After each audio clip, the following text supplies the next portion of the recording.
E aí pessoal, continuando nossa série aqui no canal, hoje a gente vai falar sobre o tema de bispos bons e bispos ruins ou bispos maus, né? Que é um tema extremamente importante, complicado ao mesmo tempo. Então, eu vou mostrar uma partida aqui para vocês, para tentar apresentar novas ideias e principalmente ilustrar esses conceitos de bispo bom e bispo mau, além de analisar uma partida junto com vocês. Então a partida que eu vou mostrar para vocês é uma partida do Averbach com Fuhrmann em 1960. Então foi uma inglesa simétrica. O branco jogou com E3. E aqui veio o bispo E2, bispo D6, D toma C5, bispo toma C5, roque e roque. A gente já tem uma posição de peão da dama isolado, né? Uma coisa importante também é que cada estrutura de peões vão ter peças boas e peças ruins, né? Então, por isso é importante vocês tentarem conhecer o máximo de posições, estruturas de peões e peças possível, porque assim vocês sempre vão ter alguma referência, né? A ideia de você estudar partidas é você ter referências para aplicar nas suas próprias partidas, tá? Então aqui a gente já tem uma posição de peão da dama isolado, né? Então a gente já sabe o quê?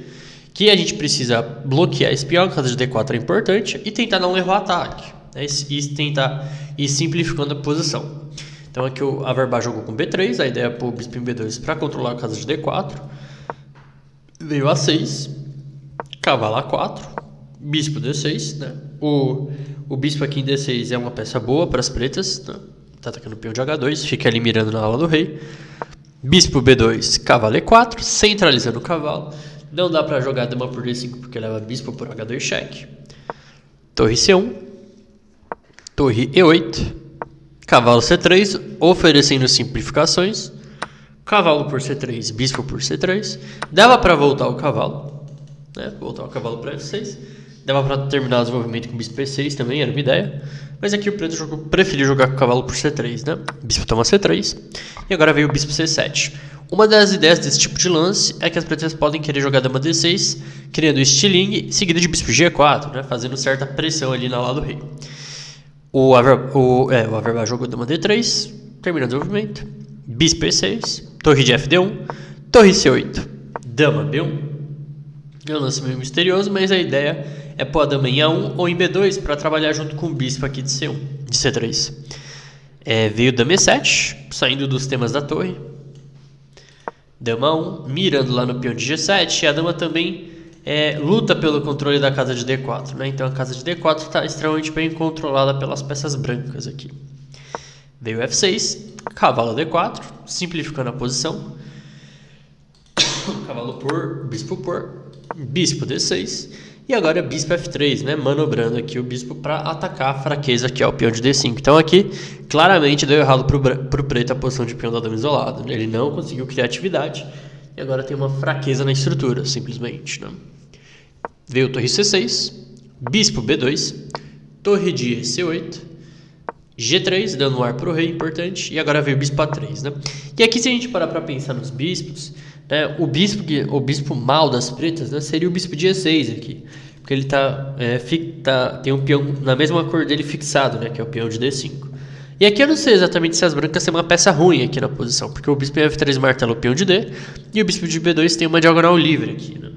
Então realmente eu acho que a única peça ruim das pretas é o bispo de E6, né, uma peça passiva. E ele não pode sair dali porque ele tem que ficar defendendo o peão, né?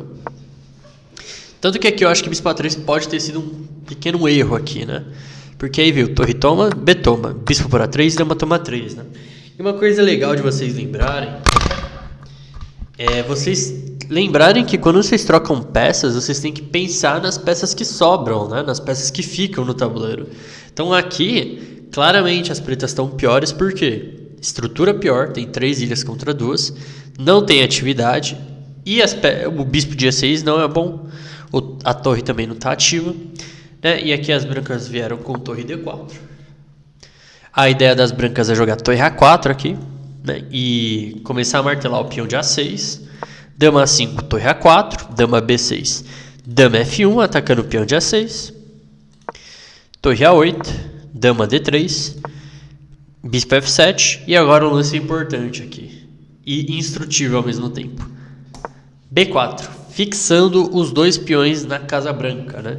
Agora os peões vão ter muito mais dificuldade em avançar aqui e é um lance que cria postos avançados aqui para as brancas também. Siga o bispo E6 e agora outro lance instrutivo, né?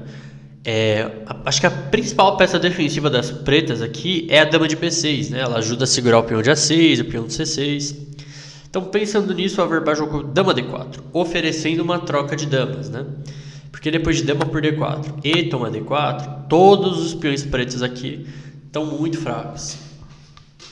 E as pretas podem até conseguir defender isso aqui, mas vai ser um sofrimento eterno, né? Então veio trazendo o rei, veio o bispo E2, atacando o peão de A6, bispo C8, né? Então a posição das peças das pretas ficou muito passiva, né?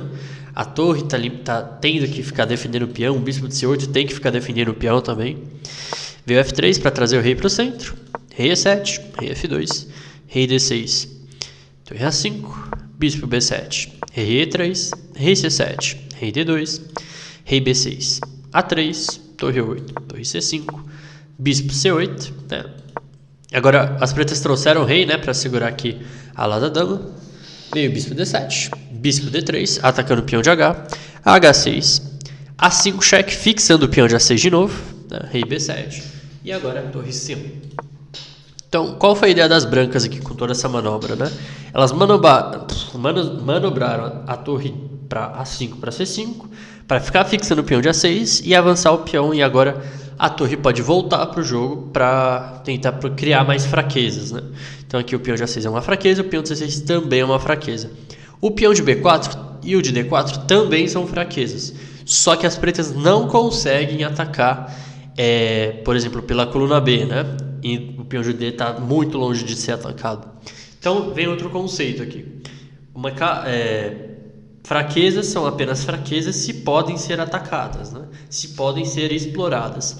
Se você cria uma fraqueza e não dá para atacar ela, então infelizmente ela não é uma fraqueza, pelo menos naquele momento, né? Mas a partir do momento que você consegue atacar aquela fraqueza, as coisas mudam, né? Então ela já tem importância prática, né? Então seguiu aqui bispo C8, bispo G6, atacando a torre, torre E7. Então, por exemplo, se o preto joga um lance com torre F8, a ideia do bispo de G6 é controlar a casa de E8, né? Se a gente lembrar lá nas aulas de como melhorar a torre, né, é importante as torres estarem em colunas abertas, né? Então, depois de torre E1 aqui, né, entrando na coluna aberta, o bispo evita com que a torre das pretas entre de volta para lutar pela coluna, né? Por isso, veio torre E7. E aqui veio torre E1, que é uma decisão bem legal do Averbach. Porque ele está considerando que o final é muito bom para ele, porque as peças dele vão ficar mais ativas, né? Torre E1, rei E1, e aí veio rei C7, G4, expandindo ali na ala do rei, rei D6, rei F2, rei E7, rei G3, rei F8, rei H4, bispo E6, rei H5, bispo C8, bispo D3, rei F7, H3, rei F8, rei G6, né? Então típico lance aqui nos finais, né?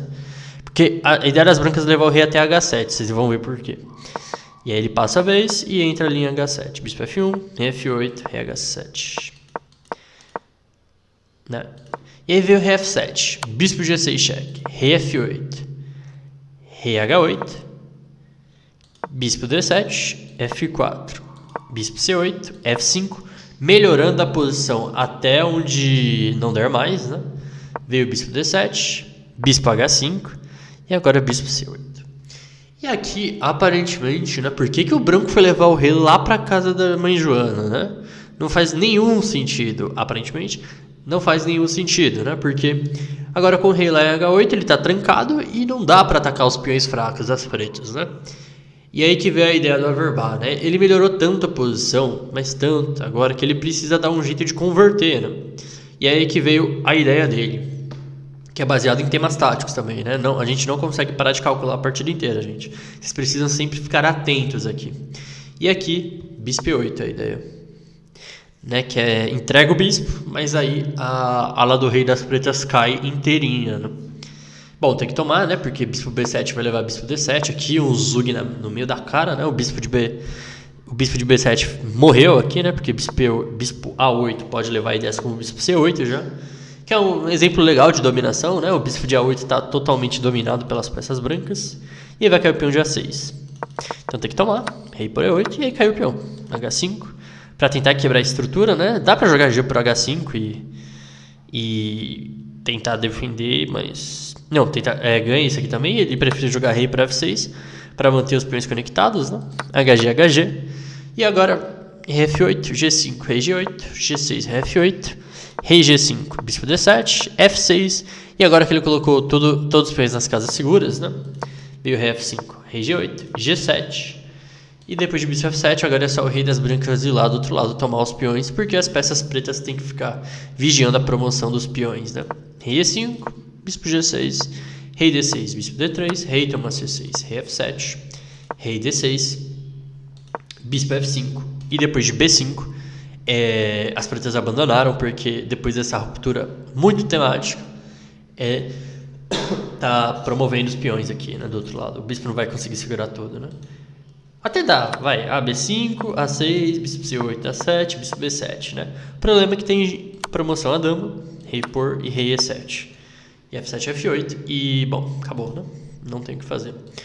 Bom, eu acho que essa partida ilustra muito bem, né, os problemas, né, do bispo bom. Tem até aquela questão do peão da dama isolada, né? Mas acho que o foco principal era nas trocas ali, né? Bispo bom, bispo mal. Como as brancas conseguiram melhorar o próprio bispo ao limite e conseguir explorar as fraquezas que as pretas criaram ali na posição delas. Espero que vocês tenham gostado desse vídeo e vejo vocês na próxima aula.